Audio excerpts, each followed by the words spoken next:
The rigor and intensity of this project is as sharp as the knives on display. It succeeds in using the parallel between the materials of the product it's trying to sell. I don't know whether I'd buy a knife, but I think it would just be an interesting kind of moment.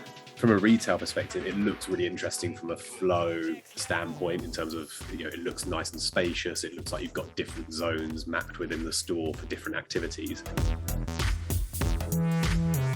There's nothing exquisitely innovative and new. It's just really, really well done and detailed to an exquisitely high degree. The basic thing this does well is it blends inside and outside atmosphere. That's the thing for me that stands out about this house is the execution of the details. It's not the general theme. I think the planting and the way that really softens some of the hard edges is really nicely done. So great work from the garden designer as well.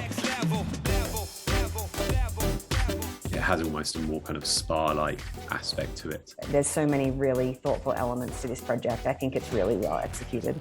Both in terms of the parallels of the materials and the contrast of the materials, and color. These are strategies, frankly, that could be used anywhere. However, they pull it off extremely well right here. And like so much of sort of Asian architecture, there is this kind of distinction between the outside and the inside that's kind of layered and subtly drawn. Come in off of the busy Amsterdam street. You're in this little zone. It's probably not very big. There's a green stripe that you go through, and then all of a sudden you're in Stanley Kubrick's 2001.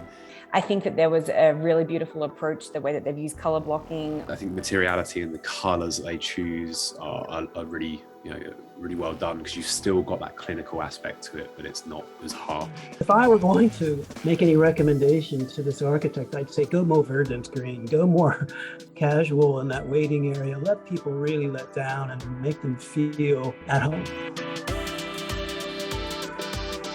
This big surprise of these huge stone benches that you get to sit at, I think it's all very satisfying. I think it's really interesting how they've used that screening to provide some privacy to the customers. There's a real warmth to it. I mean, you just want to be there, when you look at it, I felt. To me, this project was so thoughtful on so many levels, the execution, the themes and the concepts, the ability to kind of experience, dining as a whole, the intimacy.